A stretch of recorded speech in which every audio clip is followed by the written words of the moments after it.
Bueno, entonces, para la clase anterior estábamos, para estas funciones R1 de t y R2 de t, estábamos verificando que se cumple que la derivada del producto cruz de las funciones vectoriales R1 con R2 es igual al producto cruz de la función R1 con la derivada de R2 más la derivada de R1 producto cruz con la derivada, perdón, producto cruz con la función R2.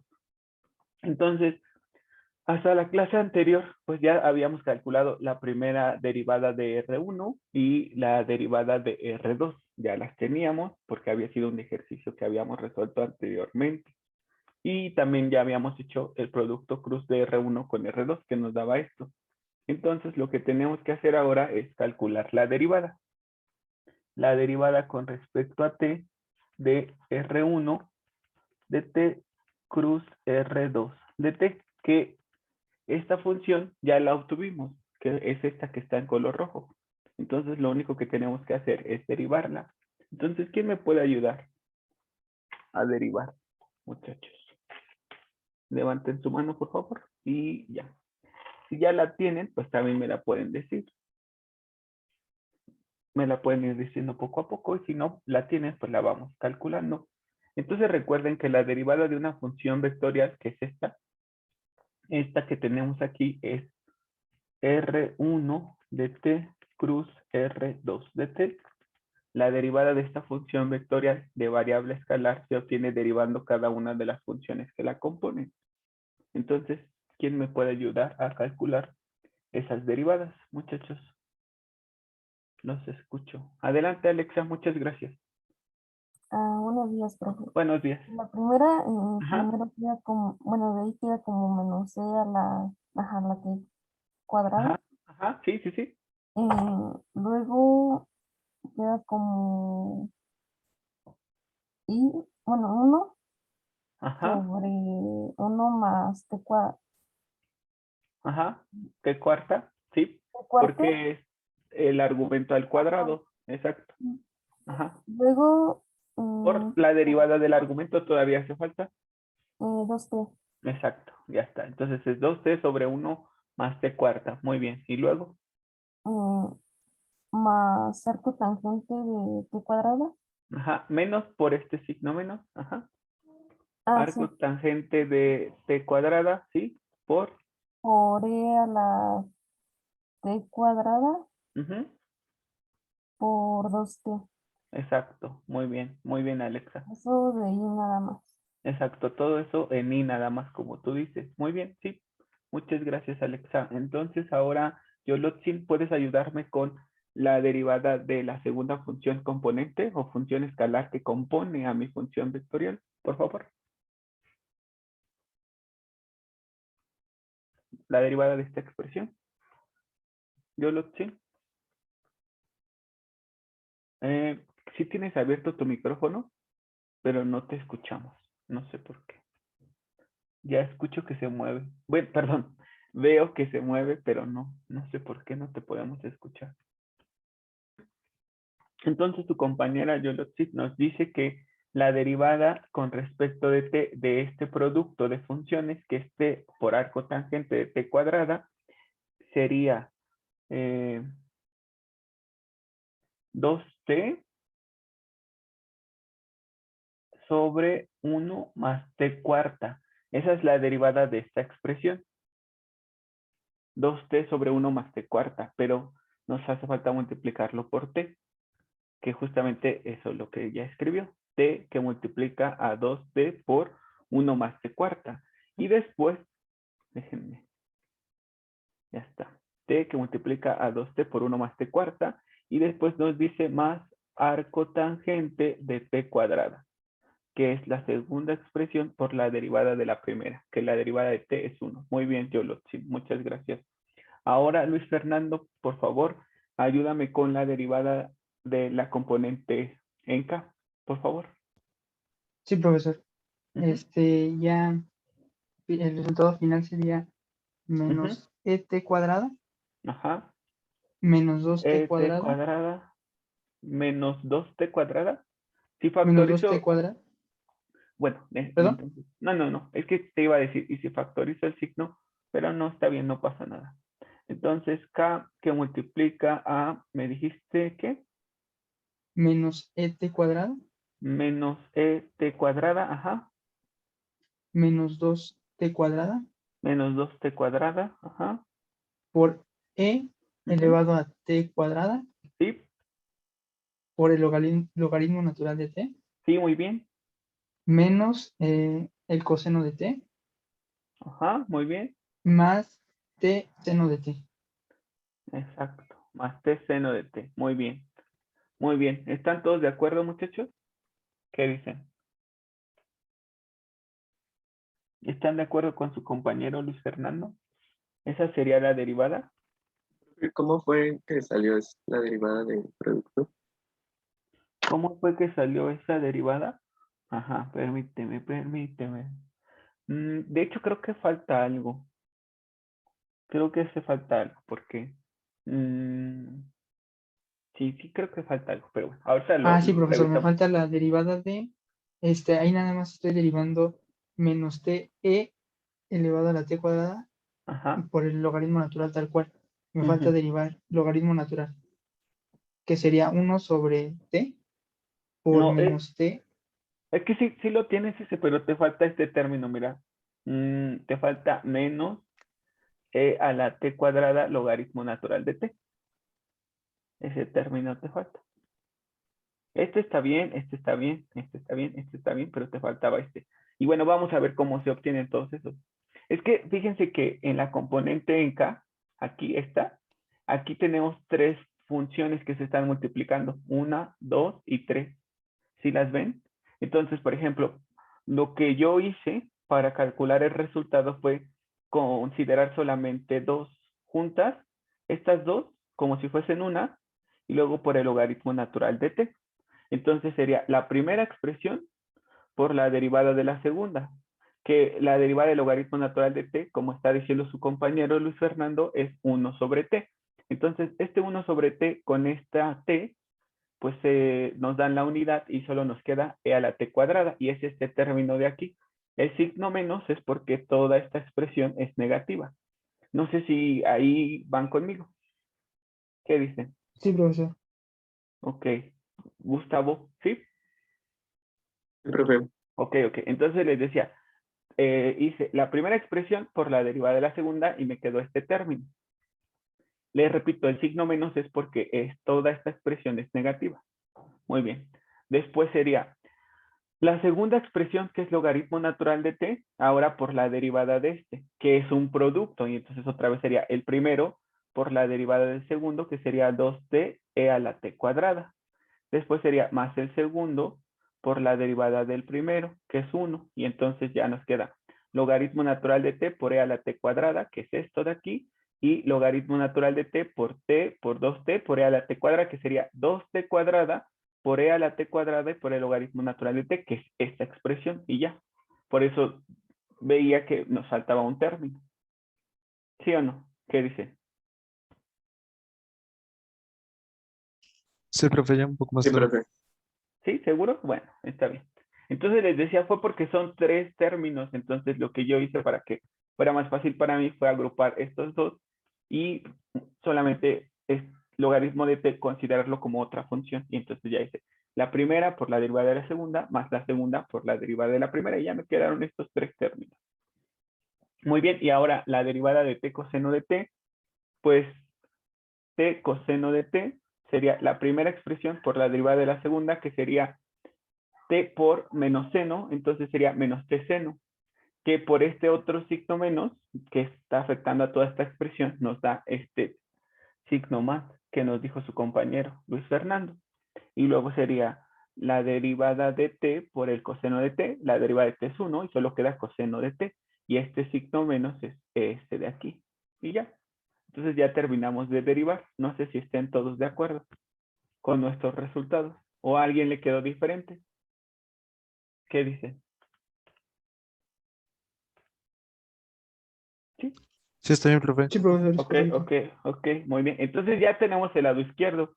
Apenas tenemos el lado izquierdo. Nos hace falta calcular esta operación y esta otra y luego sumarla. y al sumarlas nos debe de dar toda esta expresión que tenemos aquí. Y ya con eso verificamos pues que sí se cumple. Entonces vamos a apurarnos para que avancemos un poco más el día de hoy. Muy bien. Entonces voy a borrar esto de aquí.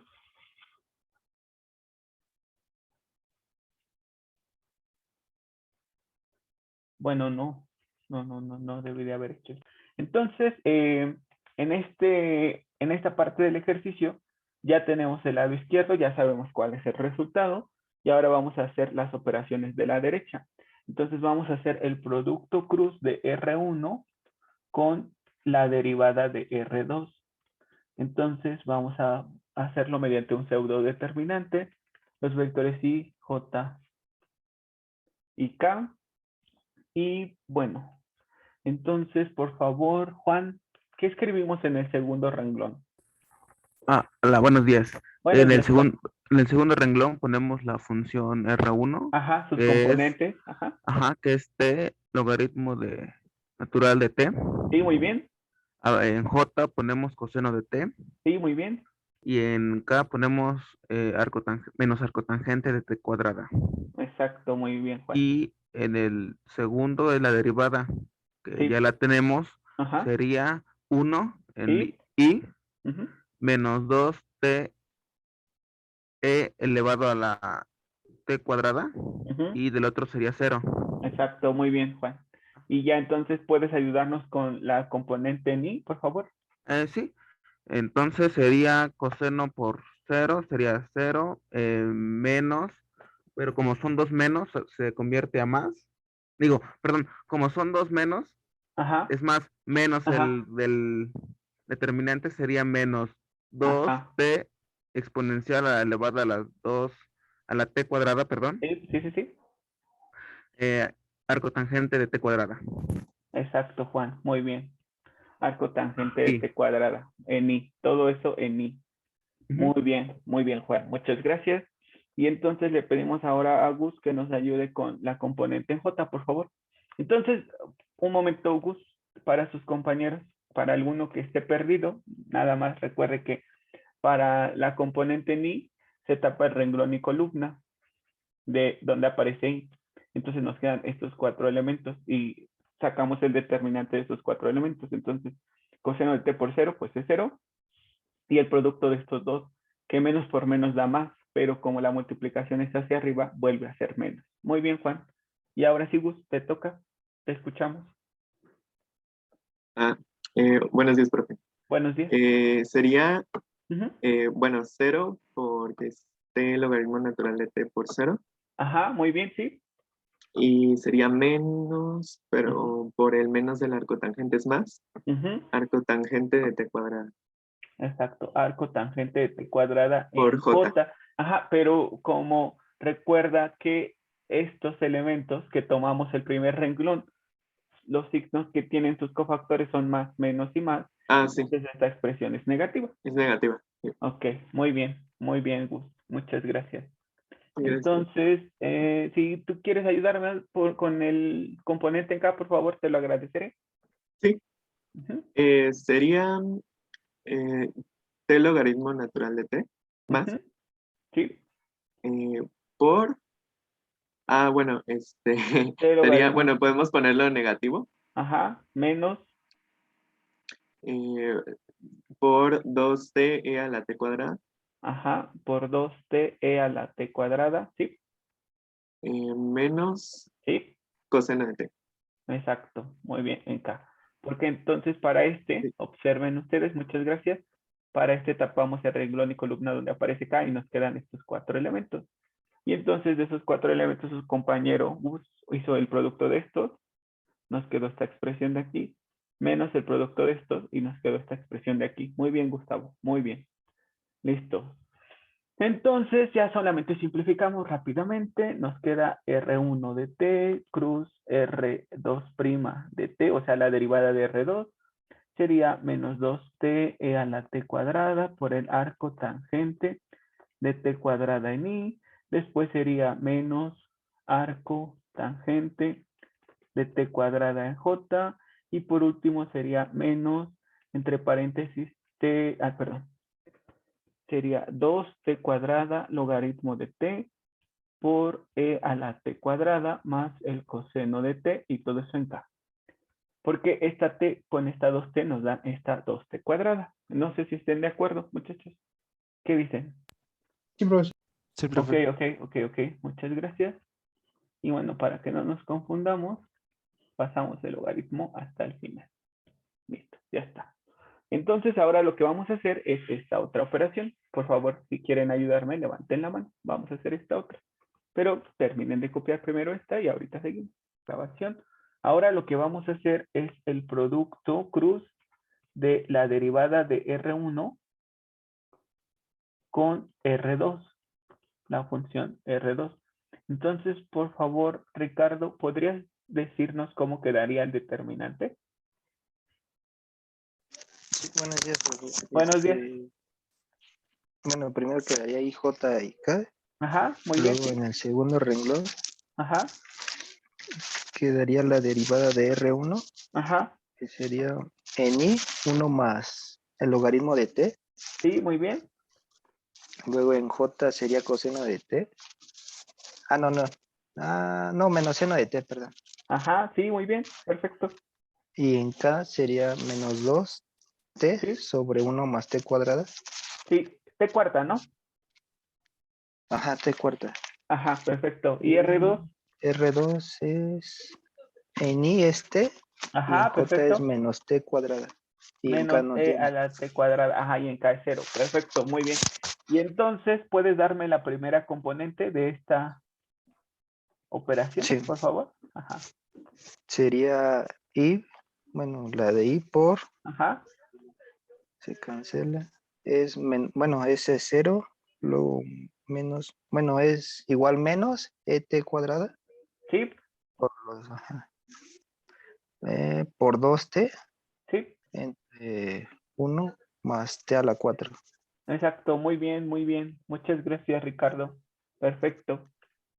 Porque para la componente ni, recuerden, tapamos el primer, bueno, el renglón y columna donde aparece I, que son el primer renglón, la primera columna. Nos quedaron estos cuatro términos. Al hacer este producto, como bien dijo su compañero Ricardo, nos da 0. Y al hacer este producto, menos por menos nos da más, pero como la multiplicación es hacia arriba, vuelve a ser menos.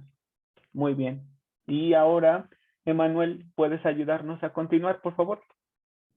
Te escuchamos. Para J, ¿cómo te quedaría? J sería 1 más logaritmo natural de t por 0, que es 0. Ajá, muy bien. De ahí continúa un menos, Uh-huh, pero tiene el menos ahí, pues lo dejamos como un más. uh-huh, Y a t por uh-huh. 2t sobre 1 más t cuarto. Exacto, muy bien. Y luego este signo menos que yo puse aquí afuera, Ese que es es, el que ajá, le corresponde a la j, ¿no? exacto, así es, muy bien, Emanuel, muchas gracias. Y entonces, Rocío, ¿puedes ayudarnos con la componente K, por favor? Sí, sería Gracias. más K, Ajá, paréntesis, ajá, menos E a la T cuadrada sí, por 1 más logaritmo natural de T sí, más T por sí, seno de T. exacto, ya estaba en K. Muy bien, y entonces ahora, ¿qué tenemos que hacer? Ajá, ¿qué tenemos que hacer, muchachos? Ya terminamos de hacer las operaciones. Bueno, aquí podemos simplificar un poco mientras, y después de simplificar, Luis Fernando, ¿qué tenemos que hacer? Tendríamos que unir las, bueno, Ah, lo que indica sumarlas, ¿no? la expresión, Ajá, sumarlas. exacto, Ujú. sumarlas. Muy bien, muy bien. Entonces, dame un momento. Entonces sería aquí 2t a la t cuadrada sobre 1 más t cuarta, todo eso en i. Después sería menos 2t cuadrada sobre 1 más t cuarta por j. Y por último sería, si factorizo el menos, me quedaría e a la t cuadrada más e a la t cuadrada, perdón, e a la t cuadrada logaritmo natural de t menos t seno de t en k. No sé si estén de acuerdo conmigo. En esta última parte en específico, factoricé el signo menos, entonces menos por esta expresión me da esta expresión, luego menos por esta expresión me da esta expresión, y menos por menos me da esta expresión. ¿Sí o no? ¿Qué dicen? Sí, profesor. Ok. Y entonces ya nada más, como bien dijeron, hay que sumarlo. Entonces, ¿quién me ayuda a hacer la suma? Luis Fernando, adelante. Te escuchamos. Sí, Entonces, profesor. déjame ver, necesitamos sumar R1 de T cruz la derivada de R2 con la derivada de R1 cruz R2. Y entonces, ¿qué te queda?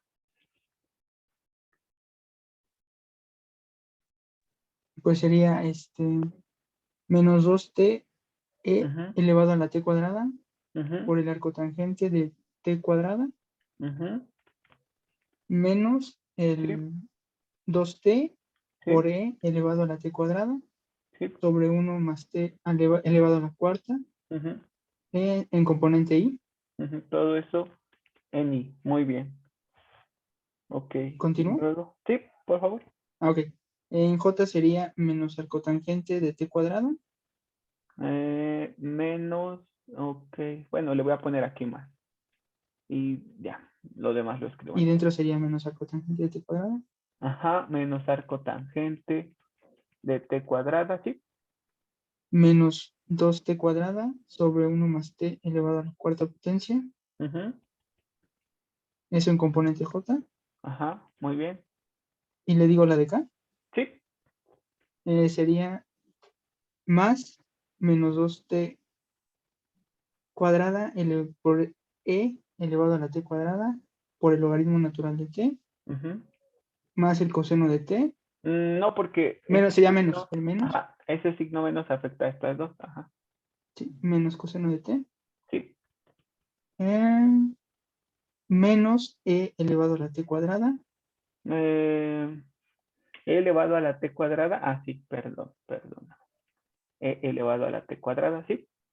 menos e elevado a la t cuadrada Ujú, por el logaritmo natural de t sí. más t Ujú, seno de t. Y eso en exacto, componente k. exacto. Muy bien.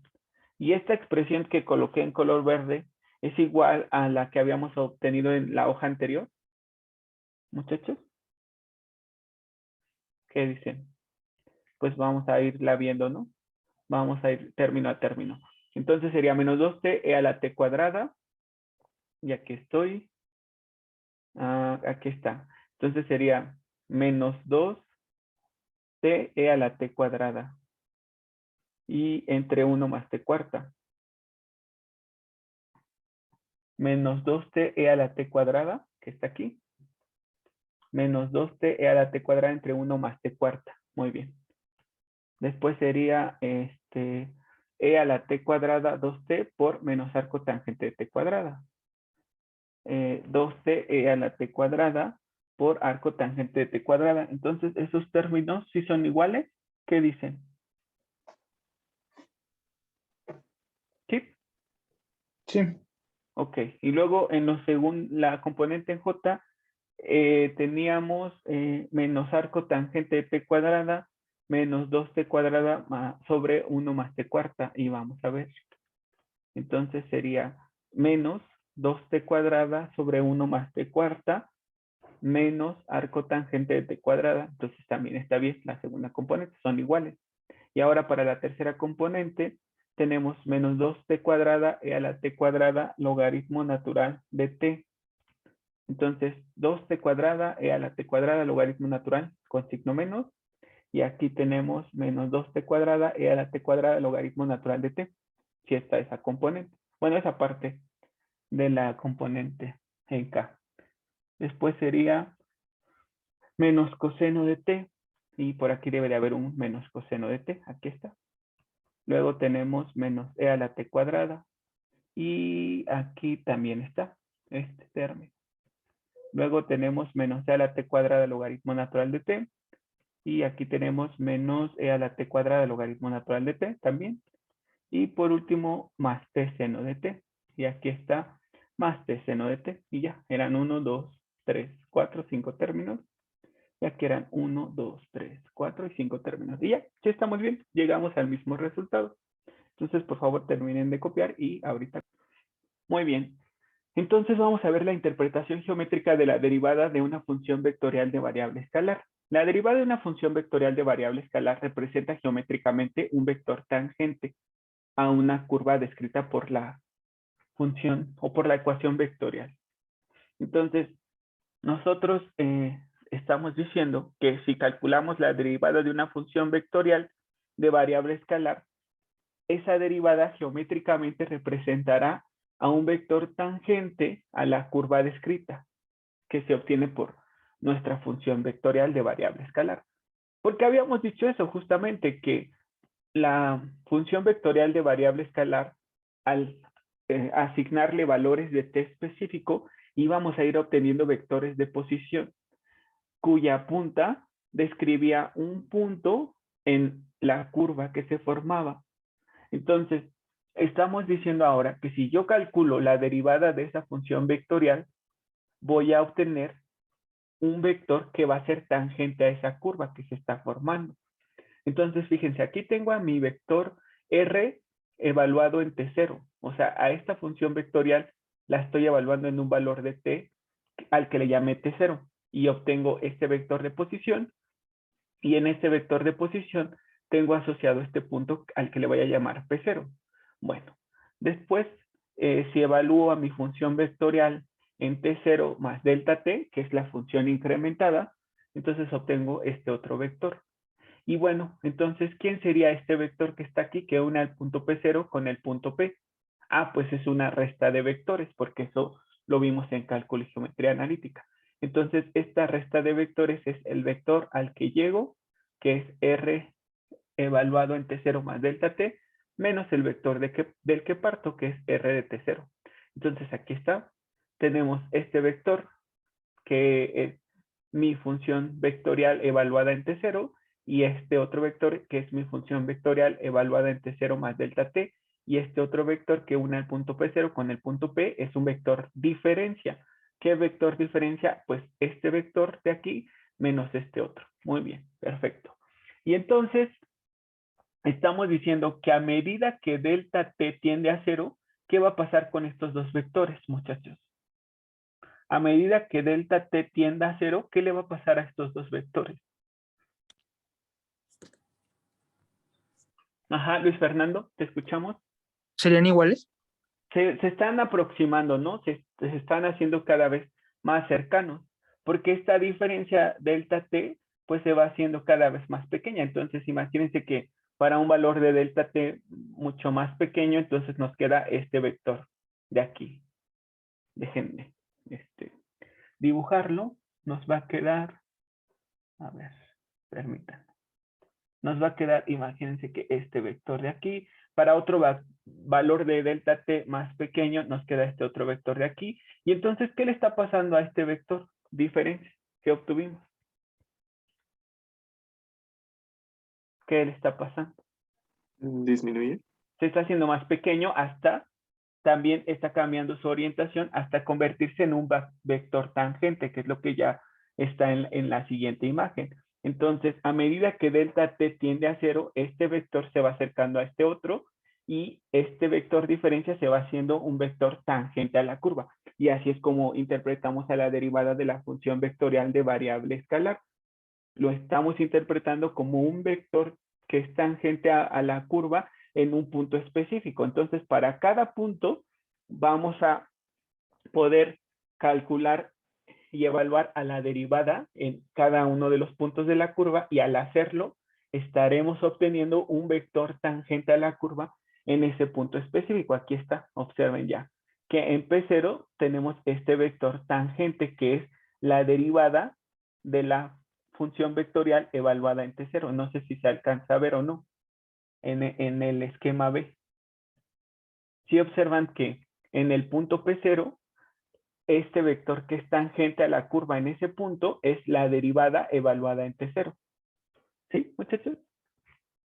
Sí, se ve, profesor. Ok, muchas gracias. Bueno, entonces así interpretamos a la derivada de una función vectorial de variable escalar como un vector tangente a la curva en un punto específico. Muy bien. Entonces, vector tangente, sea P0 un punto que pertenece a la curva C de ecuación vectorial R de t igual a F de t en I más G de t en J más H de t en K, con T perteneciente a A, al conjunto A, que es un subconjunto de los reales, y que mapea a Rn. Por lo tanto, P0 es el punto final de R de T0 para algún valor de T perteneciente al conjunto A. Entonces, si la derivada de T0 es distinta del vector 0, se dice que la derivada de R evaluada en T0 será un vector tangente a la curva en el punto P0 de coordenadas F de T0, G de T0 y H de T0. Muy bien. Entonces, la derivada de una función vectorial de variable escalar evaluada en un valor de t específico da por resultado un vector tangente a la curva en ese punto. Después tenemos aquí recta tangente a una curva. La recta tangente a una curva en el punto P0 es la recta paralela a la derivada evaluada en T0 que contiene al punto P0.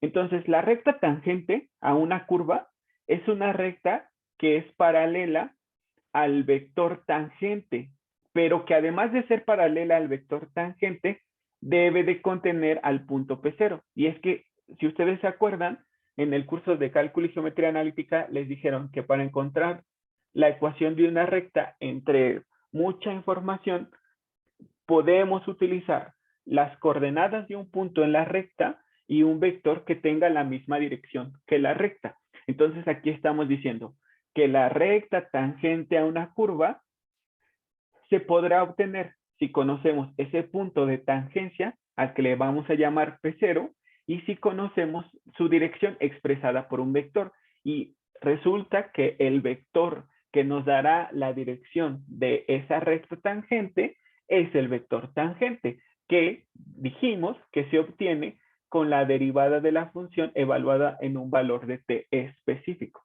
Entonces, aquí está otra vez nuestra imagen. Esta que está en color naranja es nuestra curva. Esa que está en color naranja es nuestra curva. Y entonces, si yo quiero encontrar la ecuación de la recta tangente a esta curva en este punto P0, si la quiero encontrar, déjenme hacerlo más grande para que lo puedan observar. Si yo quiero encontrar la ecuación de la recta tangente a esta curva en este punto P0, requiero ese punto P0, pero también requiero la dirección de la recta tangente que estará dada por este vector tangente. Y ya con lo que aprendimos en cálculo y geometría analítica, pues vamos a poder dar esa ecuación. No sé si van conmigo hasta aquí, muchachos. ¿Qué dicen? Sí, profesor. Ok. Entonces, les repito, la derivada de una función vectorial de variable escalar da por resultado un vector tangente. Si la evaluamos en un punto específico, obtendremos el vector tangente a la curva en ese punto específico. Y si yo quiero encontrar la recta tangente, pues uso ese punto y ese vector tangente. Muy bien. Perfecto.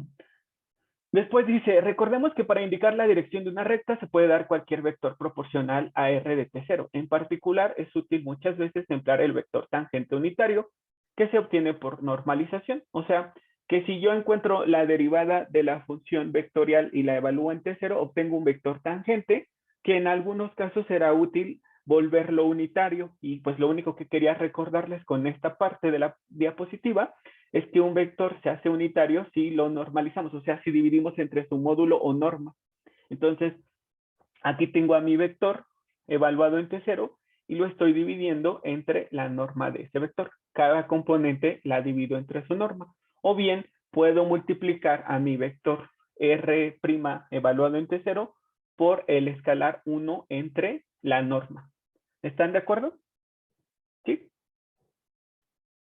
Sí, profesor. Ok. Y ya nada más por último, si la derivada de la función vectorial evaluada en T0 es distinto del vector 0, entonces el vector tangente apuntará en el mismo sentido que la curva, siempre. Entonces, si la derivada de la función vectorial evaluada en un valor de T0 nos da un vector que sea distinto del vector 0, entonces podemos afirmar que el vector tangente apuntará siempre en el mismo sentido que la curva. apuntará en el mismo sentido en el que se está desarrollando la curva. Y bueno, como hemos estado usando la palabra curva muchas veces, entonces quise pues hacerles un recordatorio de lo que ya sabían del curso de cálculo y geometría analítica sobre curvas. Entonces vamos a verlo. Entonces una curva es el lugar geométrico de todos los puntos en el espacio que satisfacen alguna de las tres condiciones siguientes.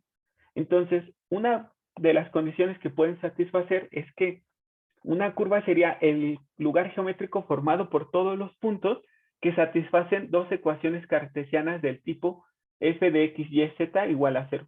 Entonces, una curva será el conjunto el lugar geométrico formado por todos los puntos que satisfacen dos ecuaciones de este tipo.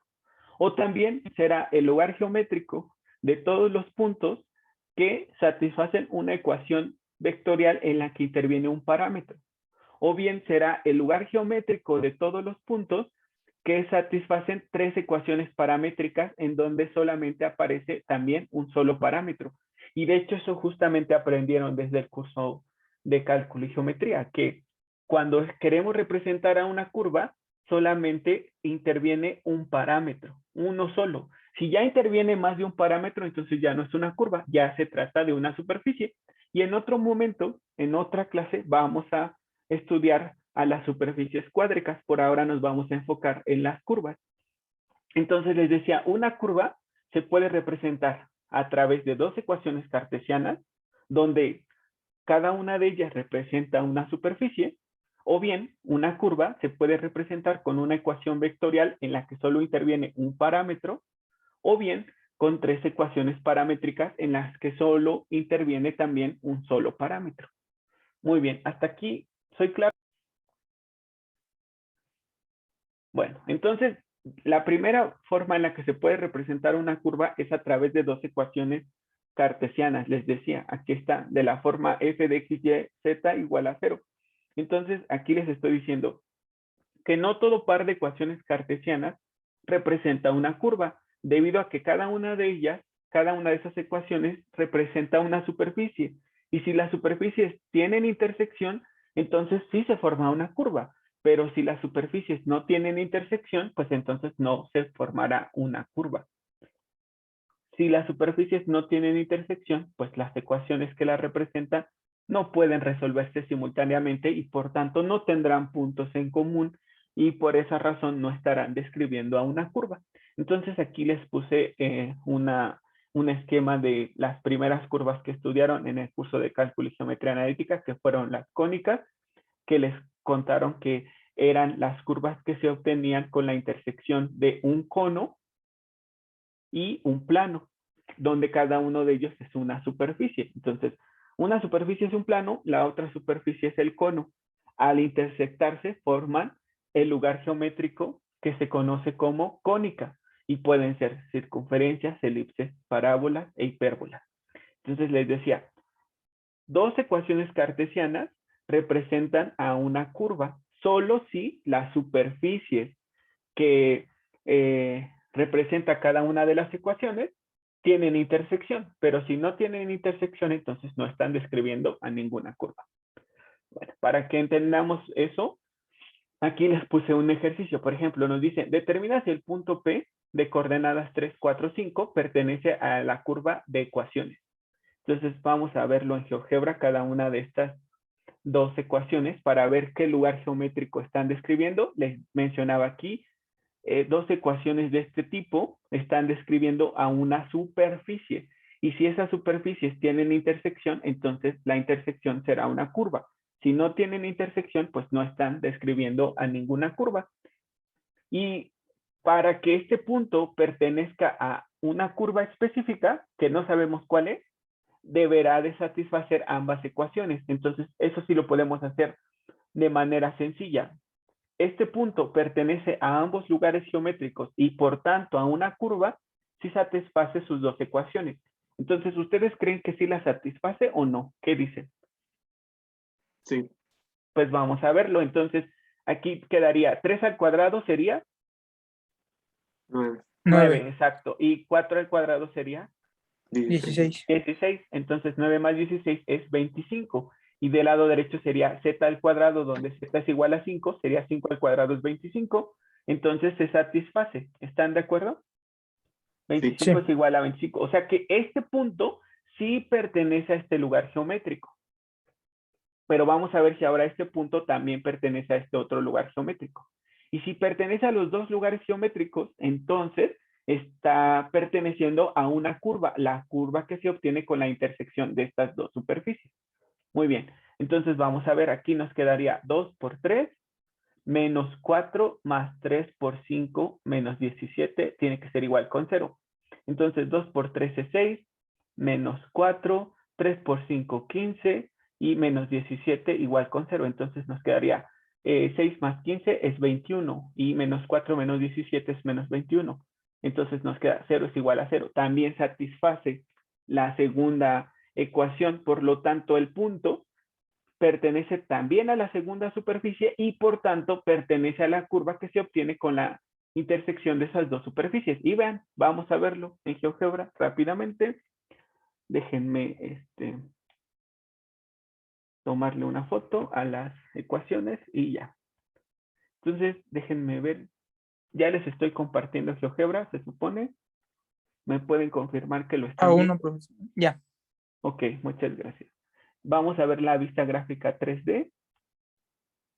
Ya está, ahí está nuestra vista gráfica 3D. Les decía, en otra clase vamos a estudiar con mayor detalle las superficies cuádricas. Por ahora no.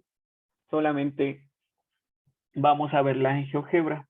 Cómo queda la gráfica de esas superficies. Nada más lo que tienen que tener presente es que cuando tengan una ecuación de la forma f de x y z igual a 0, esa ecuación describe a una superficie y la intersección, si se da de dos superficies, forma una curva. Entonces, bueno, les decía, en otro momento vamos a estudiarlas con detalle. Por ahora no. Por ahora solo a las curvas. X cuadrada más y cuadrada, x cuadrada más y cuadrada igual a z al cuadrado. Ya está. Entonces, ¿qué superficie fue nuestra primera? ¿Cónica? Un cono, un cono. Es un cono. Nuestra primera superficie es un cono. Y la segunda superficie que tiene por ecuación 2x menos y más 3z menos 17, ¿a qué se parece de lo que han estudiado?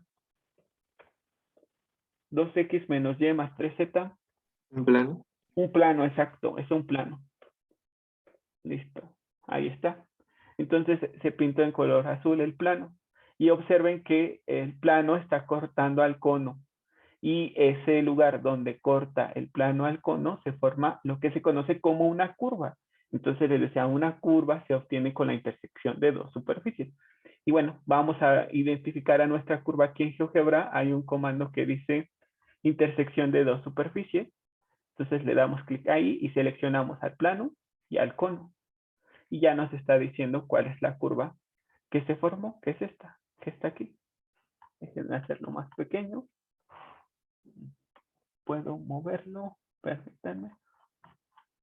Ahí está, esa es nuestra curva que se formó. ¿Qué curva es esa? Elipse. Es una elipse, exacto, muy bien. Es una elipse y entonces ese punto que nos dieron tiene que pertenecer a la elipse porque pues satisface las ecuaciones tanto del cono como del plano. Y vamos a ver, vamos a ponerlo en GeoGebra y vamos a ver que efectivamente es un punto sobre la un punto sobre la elipse. Ya está. Entonces, ¿quién era ese punto? ¿Se acuerdan? ¿Qué coordenadas tenía? 3, 4 y 5. Ajá, 3, 4 y 5. Y bueno, en GeoGebra les recuerdo nada más que los puntos se escriben con letras mayúsculas y signo igual, que son 3, 4, 5 sus coordenadas. Y ahí está nuestro punto. Y efectivamente el punto se encuentra sobre nuestra curva, que es esa elipse. ¿Ya lo vieron, muchachos? Sí. Sí, profesor. Sí, profe. Ok. Entonces les decía, una curva se obtiene con la intersección de dos superficies. Si las dos superficies no tienen intersección, pues no están formando ninguna curva. Y bueno, les decía, una curva se puede representar a través de las ecuaciones cartesianas de dos superficies, pero también la podemos representar con su ecuación vectorial o la podemos representar a través de sus ecuaciones paramétricas.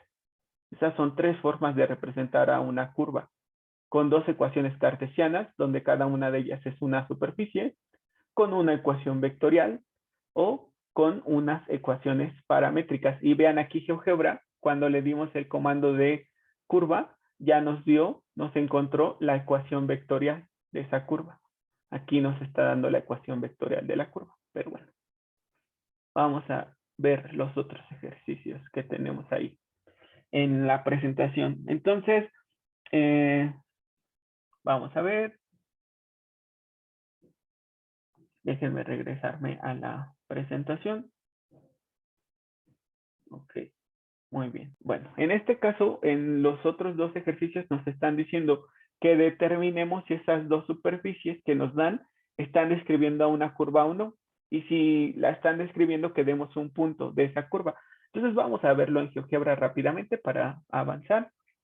Por favor, díctenme cuáles son las dos ecuaciones para el segundo ejercicio. Muchachos, ¿quién era la primera ecuación? La primera era Ajá, x más 2y sí. menos 5z X más 2y menos 5z, sí. menos 5 igual a Menos 0. 5 igual a 0. Listo, ya está. Es ese plano que se pintó en color azul. Listo. ¿Y la segunda? Es 3x Ajá, menos 2y ajá. más z Más z más 1 igualado a más, 0. más 1 igual a 0. Ahí está. ¿Y qué está pasando con esos dos planos? Se intersecan. Sí, exacto. Entonces vamos a ver. Les decía, en GeoGebra le damos el comando intersección de dos superficies y ya seleccionamos las dos superficies, los dos planos, y ya esos dos planos formaron una línea recta. Y esa línea recta es la curva que se forma con la intersección de esas dos superficies, justamente. Muy bien. Ya está. Entonces nosotros podemos dar un punto si lo queremos hacer con GeoGebra. Entonces simplemente le damos en el comando donde está la letra A y el puntito y le damos punto en objeto. Y entonces ya le tocó la recta y ahí me está dando un punto en la recta y ya lo puedo ir desplazando. Sobre la recta ya me está dando las coordenadas de puntos en la recta. Observen, aquí se van moviendo. Listo, muy bien. Pues vamos a ver entonces el otro. Entonces la conclusión es que sí, efectivamente, esas dos ecuaciones cartesianas sí estaban describiendo a una recta, que en este caso es esta línea. ¿De acuerdo? ¿Qué dicen? ¿Sí? Profe, una pregunta. Sí, te escucho. ¿Cómo hizo para que se intersectaran y saliera la recta? Ajá, ok. Les decía que, fíjense, yo lo primero que hice fue escribir la ecuación cartesiana de este plano y después de este otro plano.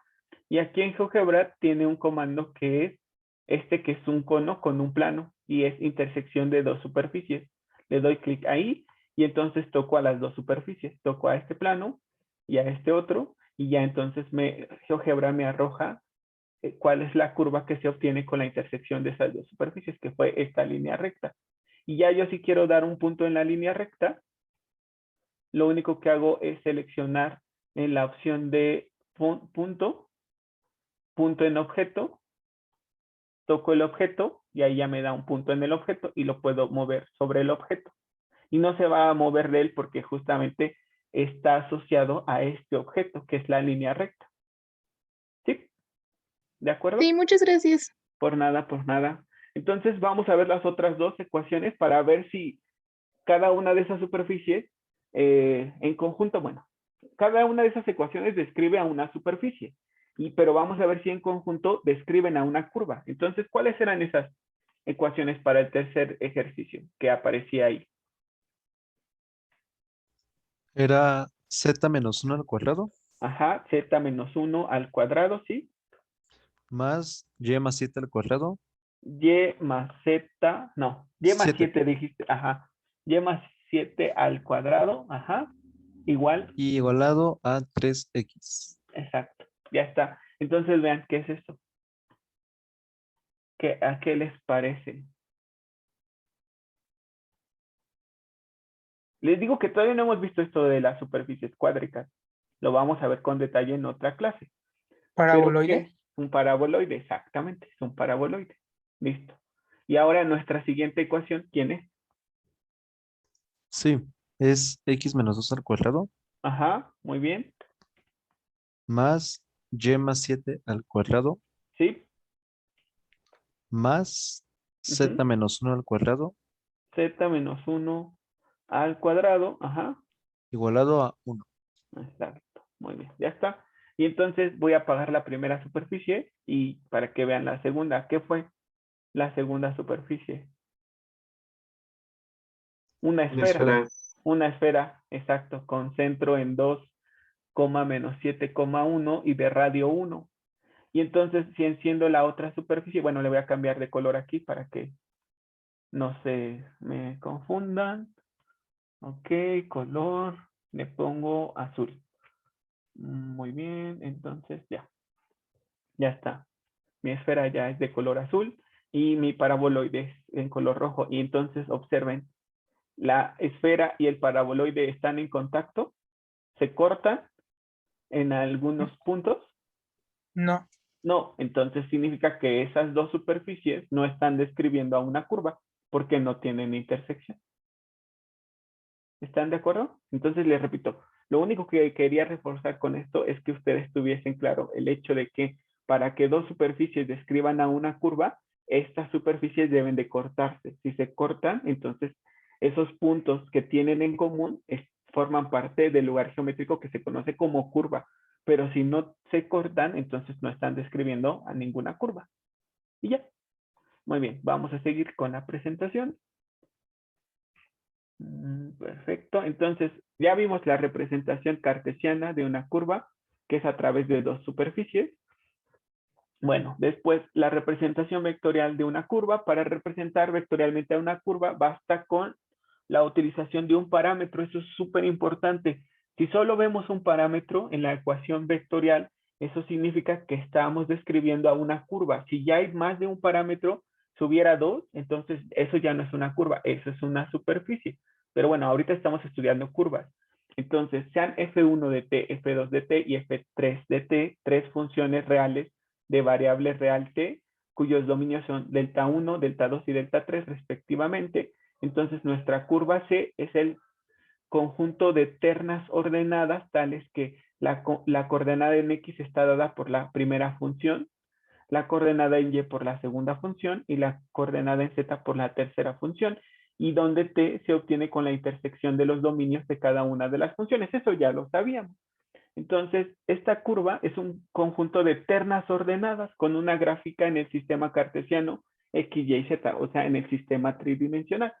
Y para todo número t en la intersección de los dominios, existe un vector r definido de esta manera, que les repito, eso ya lo habíamos visto.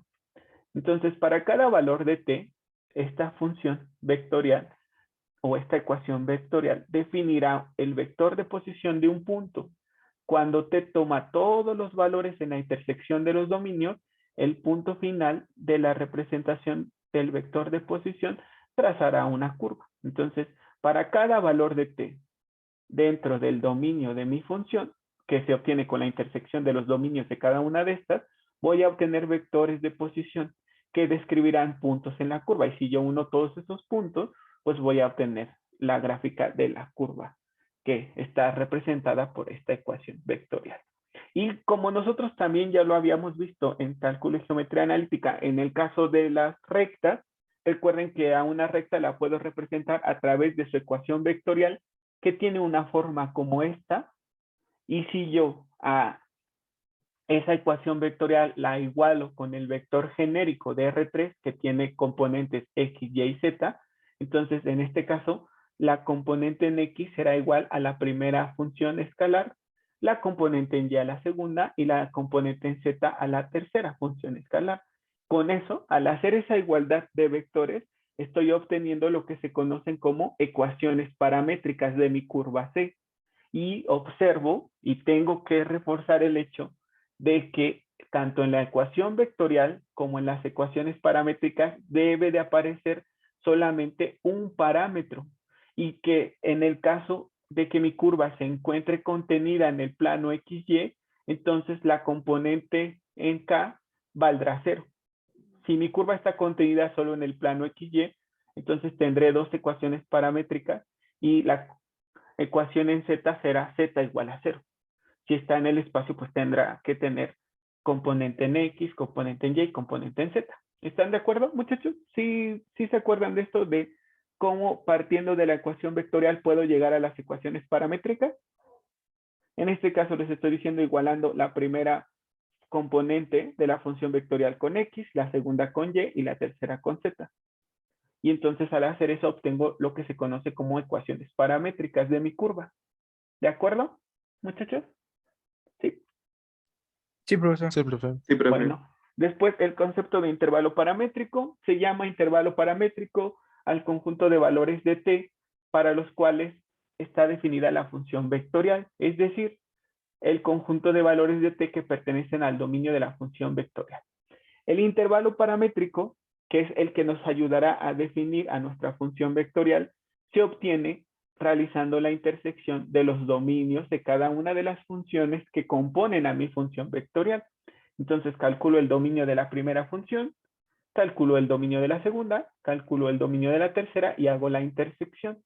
Y esa intersección de dominios se conoce como intervalo paramétrico, que es el conjunto de valores de t para los cuales está definida mi función vectorial. Bueno, entonces el parámetro t puede tener distintas interpretaciones. Por ejemplo, si nosotros pensamos que la curva está trazada por una partícula en movimiento, se puede considerar la dirección positiva a lo largo de la curva como la dirección en la cual se mueve la partícula cuando el parámetro t crece.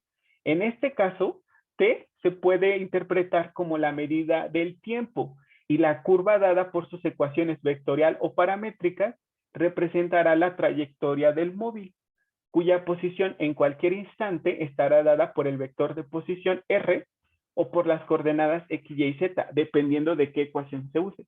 Entonces, si yo estoy usando la ecuación vectorial, para un valor de t específico, obtendré el vector de posición. Pero si estoy usando las ecuaciones paramétricas, para un valor de t, obtendré las coordenadas x, y, z. Entonces, t puede interpretarse de distintas maneras. Si estoy describiendo el movimiento de una partícula a lo largo del tiempo, entonces la curva C está describiendo la trayectoria de esa partícula en todo el instante en el que se está moviendo. Muy bien. Entonces decíamos que para cada valor de t nos estará diciendo el sentido en el que se está desarrollando esa curva. Es importante que lo observemos. El sentido de la curva paramétrica estará dada por el sentido en el que se vayan generando los puntos de la curva a medida que el parámetro t aumente su valor en su dominio, a medida que t vaya tomando valores en su intervalo paramétrico. Entonces, esos puntos, como se vayan generando, nos indicarán el sentido de la curva. Y veremos en el tema 3 que es importante el sentido en el que se desarrolla una curva. Muy bien. Entonces, vamos a ver rápidamente uno de estos ejercicios. Nos dice, para esta ecuación vectorial, plantear las correspondientes ecuaciones paramétricas e indicar el intervalo paramétrico. Para esta ecuación vectorial, plantear las correspondientes ecuaciones paramétricas y describir y graficar la curva en estos casos. ¿Qué curva se forma para este intervalo paramétrico? ¿Qué curva se forma para este otro intervalo paramétrico? Entonces vamos a hacer rápidamente estos ejercicios, muchachos, y ahorita les enseño también a graficar curvas en GeoGebra. Curvas en 2D y curvas en 3D. Sí. ¿Puedes regresarle tantito? Entonces, dada esta ecuación vectorial, nos piden plantear las correspondientes ecuaciones paramétricas e indicar el intervalo paramétrico. Para las ecuaciones paramétricas es muy sencillo porque lo único que les dije que tenemos que hacer es igualar esta ecuación vectorial con el vector genérico, en este caso de R2 porque solo tiene dos componentes. O podemos decir que la tercera componente vale 0 y entonces lo igualo con el vector genérico de R3. Esto es en forma de componentes escalares, pero también lo podría igualar al vector genérico en forma trinómica. Y entonces sabemos que dos vectores son iguales si solo si son iguales componente a componente. Entonces, para que esos vectores sean iguales, tiene que pasar que x sea igual a raíz de t menos 3, que y sea igual a 1 sobre t menos 5 y que z sea igual a 0. Muy bien. Y entonces estas que obtuvimos ya se conocen como ecuaciones paramétricas de la recta. Y aquí solamente me hace falta agregar su intervalo paramétrico. Sí, te Profe. escucho, Luis Fernando, sí. Perdón. Perdón, profesor. Creo que no está Ya, compartiendo. sí. Perdón. Gracias, profesor. Lo siento, gracias a ustedes por mencionarme. Entonces, como no lo estaban viendo, se los repito, les decía, esta es la ecuación vectorial de nuestra curva. Entonces, yo puedo decir que la tercer componente vale 0 y aquí le agregué más 0k. Entonces, para encontrar sus ecuaciones paramétricas, lo que hice fue igualar esta ecuación vectorial con el vector genérico de R3 en forma trinómica, pero también lo pude haber escrito en forma de componentes escalares. No pasa nada. Lo dejo en forma trinómica para que no les cause confusión. Y entonces sabemos que dos vectores son iguales si solo si son iguales componente a componente. Entonces, esta componente tiene que ser igual a esta para que sean iguales. Esta componente igual a esta y esta componente igual a esta. Y entonces me quedan estas expresiones que se conocen como ecuaciones paramétricas de mi curva. Y solo les decía que me hace falta determinar el intervalo paramétrico, que son los valores que va a tomar mi curva. Perdón, que son los valores que va a tomar t y que van a ir describiendo a la curva. Entonces, ¿cómo determinamos el intervalo paramétrico? ¿Se acuerdan? ¿Determinando qué? ¿Los dominios? Ajá, el dominio de cada una de las funciones que la componen. Exacto, muy bien. Entonces a esta le podemos llamar f1 de t y a esta f2 de t. Muy bien. Entonces, ¿qué será el dominio de f1? ¿Para qué valores de t existe? F1. Mayor o igual a 3. Exacto, para t, tal que t sea mayor o igual que 3. Muy bien, Gus. Y ahora el dominio de f2, ¿quién sería? El conjunto de valores de t tal que t. T sea diferente de 5. Ajá, tal t pertenezca a los reales que sean diferente. Bueno, aquí le ponemos con t diferente de 5. Muy bien, otra forma de representarlo sería t tal que t pertenece al intervalo que va de menos infinito a 5 abierto, unión de 5 abierto a infinito. Muy bien, entonces t tal que t pertenece a los reales con t diferente de 5. Muy bien, muchachos. Perfecto. Y entonces tenemos que hacer la intersección. Recuerden, a este le llamamos delta 1 y a este delta 2. Y entonces, el intervalo paramétrico se obtiene con la intersección de delta 1 con la intersección de delta 2. Entonces, ¿cuál es la intersección de esos dos? Recuerden que una intersección son los valores que tienen en común. Entonces, ¿qué valores de t hay en común en este conjunto y en este otro? Sí, Luis Fernando, te escuchamos. ¿Sería a partir de 5 hasta el infinito? A partir de 5 y hasta el infinito, no. No. Sería Ajá, de 3 cerrado Ajá. a 5 abierto y unión ajá. 5 abierto con el infinito. De 3 cerrado a 5 abierto, unión de 5 abierto 5 hacia el abierto al infinito. infinito. Exacto, muy bien, así es. Ese es el intervalo paramétrico. Y bueno, si ustedes les causó confusión, no se preocupen. Recuerden que las funciones vectoriales de variable escalar dependen de un solo parámetro, que en este caso se llama t. Si hay más de un parámetro, ya no es una curva, ya es otra cosa. Y ahora estamos estudiando solo curvas.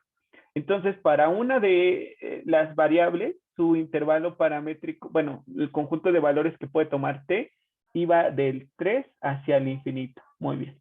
Que son los que están a su derecha.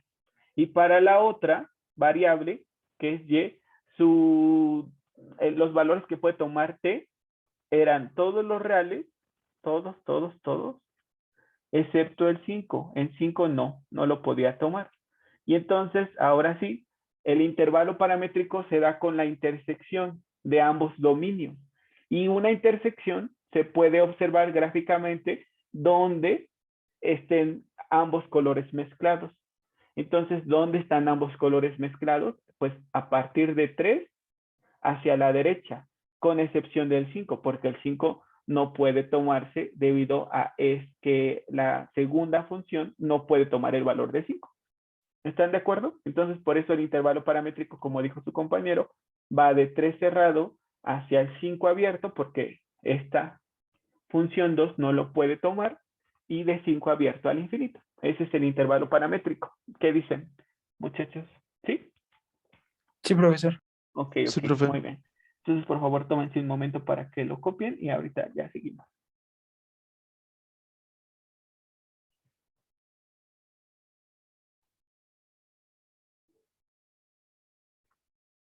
Dar la grabación.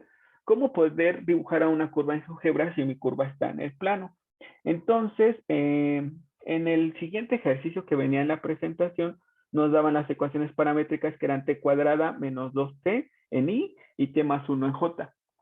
Entonces, ¿cómo dibujar una curva paramétrica en GeoGebra? Ah, pues lo primero que tenemos que hacer, déjenme cambiarle el idioma a GeoGebra.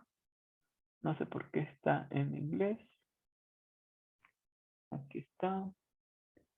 Español. Si es en inglés también lo puedo dejar, pero bueno, vamos a cambiarlo a español. Ya está. Entonces, lo primero que tengo que hacer es escribir a mi primera ecuación paramétrica. Entonces, para el ejercicio 2, vamos a enfocarnos en el siguiente ejercicio. ¿Quién era la ecuación, primera ecuación paramétrica? Pues es t cuadrada menos 2t. Entonces escribo f de t igual a t cuadrada menos 2t. Ya está, esa es mi primera ecuación paramétrica. Mi segunda es g de t igual a t más 1. Estoy en el segundo ejercicio que aparecía en la presentación. Se las comparto de nuevo para que lo vean. Estoy graficando esta, que está aquí. R es igual a t cuadrada menos 2t en i y t más 1 en j. Entonces, esta es mi primera ecuación paramétrica y esta es la segunda. ¿Están de acuerdo? ¿Qué dicen? Sí, profesor. Ok, muy bien. Entonces ya las puse ahí a mis funciones. Después dice, ¿dónde quieres iniciar? Entonces le pongo en A igual con, en el inciso B nos decía que empecemos en 0. Entonces le pongo A igual con 0 y que termine en B igual con 4. Y ya, escribí eso. Listo. Después lo que tengo que hacer es, vamos a ocultar a la función f de t y g de t apagando o seleccionando estos botones. Si está en color verde, la gráfica aparece. Si ya no es, si lo apago, entonces la gráfica ya no se observa. Y bueno, ahora, después de eso, para que este archivo lo puedan usar para graficar cualquier curva en el plano, entonces vamos a poner aquí una casilla de entrada. En este menú que está aquí arriba, en el menú superior, junto a las flechitas que permiten movernos en la gráfica, está esta opción que dice casilla de entrada. Le damos clic ahí y después le damos clic en nuestro sistema de referencia dentro. Ya está. Y ya nos dice casilla de entrada. ¿Cómo se va a llamar esta casilla de entrada? Le vamos a poner FDT y igual, FDT igual. ¿Y qué objeto vinculado está a esta casilla de entrada? Pues FDT. O sea, la primera componente de mi función vectorial o la primera ecuación paramétrica. Ya le doy OK. Y entonces aquí le doy, está fija a esta sección de mi pantalla. Selecciono estas dos opciones de objeto fijo y fijar a pantalla para que se pueda mover. Entonces, permítanme. Y lo empiezo a mover, lo pongo aquí arriba. Y ahora sí le vuelvo a poner objeto fijado y fijar la pantalla. Ya está. Vuelvo a poner otra vez casilla de entrada. Perdón, le puse casilla de control y es casilla de entrada. Le doy clic ahí dentro. Me pide cómo se va a llamar. Ahora se va a llamar GDT. Igual. ¿Y qué objeto tengo vinculado? Pues GDT. Y le doy OK. Y ahí está. Le vuelvo a quitar estas opciones para que me permita moverlo. Ya está. Le doy clic ahí. Y ya está fijo. Ya no se mueve. Le vuelvo a dar clic en mi pantalla. Y otra vez rótulo. Ahora es el valor inicial que se llama A. Y el objeto vinculado es A. Y ahí está. Es donde empiezo a dibujar la curva. ¿Para qué valor de t? Pues 0. Aquí quise comenzar en 0. La vuelvo a fijar. Le doy clic otra vez. Ahora el rótulo es B, que es donde termino. ¿Cuál es el último valor de t que le asigno? Ya está. Objeto vinculado B. Le quito estas opciones para que me permita moverlo. Lo muevo y lo vuelvo a fijar. Listo, ya está. Después de eso, lo que tengo que hacer es, aquí puedo poner un parámetro que se va a llamar t, y eso lo hago en esta parte donde está la casilla de entrada. Le selecciono ahora deslizador, y entonces le doy clic en mi pantalla y le voy a llamar que ese deslizador se va a llamar t, que es mi parámetro, y va a ir del valor inicial que se llama a, y el valor máximo será b, y va a ser un deslizador que se va a, déjenme ver si aquí me da esa opción. Ajá, en animación le doy que solamente sea creciente, o sea que vaya desde el valor de t más pequeño hasta el valor de t más grande, y ya le doy OK. Y aquí está mi valor de t, lo muevo y después lo fijo. Ya está fijo mi parámetro. Y entonces voy a poner ahora un punto en la curva. Le voy a llamar a ese punto A, le voy a poner A igual a, y entonces se empieza a escribir. La primera coordenada de ese punto será dada por f de t, y la segunda por g de t. Ya está. Y entonces ya me dibujó un punto en la curva. Y entonces ahí selecciono el punto, se llama A. ¿Sí lo observan, muchachos? Ahí está. ¿Sí lo alcanzan a ver? Sí, profe. Ok, y entonces lo selecciono con clic derecho y le doy que me muestre el rastro. Ya está. Y entonces en mi deslizador que esté, me voy hasta 0. Ahí está. Déjenme moverme para que observen qué está pasando. Ya está, ahí estoy. En t igual a 0 se formó este punto A. Y entonces le doy clic aquí en la animación, y fíjense lo que va a pasar. Me va a ir describiendo a mi curva. Esa es la curva que se obtiene con esas ecuaciones paramétricas. T cuadrada menos 2t y t más 1. Para los valores de t entre 0 y 4. Justamente, esa es la curva que se obtiene. ¿Sí observan qué curva es, muchachos? Sí, ¿Qué curva es? parábola. Es una parte de una parábola, exactamente. Y si el intervalo paramétrico es más grande, en este caso t solo iba de 0 a 4. Pero si fuera, no sé, de menos 10 a 10, pues se va a dibujar más de la parábola. Y observen ustedes, lo voy a poner ahí. Ya por eso puse estas casillas de entrada, para que yo pueda ir cambiando quién es f de t, quién es g de t, quién es a y quién es b. Entonces, por ejemplo, a es el valor inicial. Yo le puedo decir que ahora sea el valor inicial menos 10. Bueno, en este caso no puede ser menos 10 porque a le asigné valores entre menos 5 y 5. Entonces, si quiero que sea menos 10, lo primero que tendría que hacer sería, bueno, le voy a poner por ahora menos 5. Pero si le quisiera poner menos 10, lo primero que tengo que hacer es cambiar este valor de a. Aquí en propiedades, decirle que los valores que me tome solamente sean entre, ¿cómo se llama? Entre menos 10 y 10, que es. Para poder hacerlo tengo que activarlos. Están por aquí atrás ocultos. Ese valor de A y B, que son también deslizadores. Entonces tengo que decirle que tome valores entre menos 10 y 10, y quiero tomar valores más grandes, porque aquí solamente por default me dio el valor entre menos 5 y 5, pero yo puedo cambiarlo entre menos 20 y 20, entre menos 100 y 100, etcétera. Pero bueno, como ya nos queda muy poquito tiempo, ya lo voy a dejar así. Les prometo que en la próxima clase, cuando veamos cómo se grafica una curva en 3D, pues les enseño cómo cambiar los valores que puede tomar este deslizador A, que está representando a mi valor inicial. Con estos valores que tiene, solamente me está permitiendo que A vaya entre menos 5 y 5, y que B vaya también entre menos 5 y 5. Entonces, si ahora el valor inicial es menos 5 y el valor final es 5, observen ustedes cómo se dibujaría la gráfica. Voy a regresarle a t igual con 0, perdón, a t igual a menos 5, que es el valor más pequeño, y le doy play. Y no se está observando, permítanme. Ahí está, es que venía de muy lejos.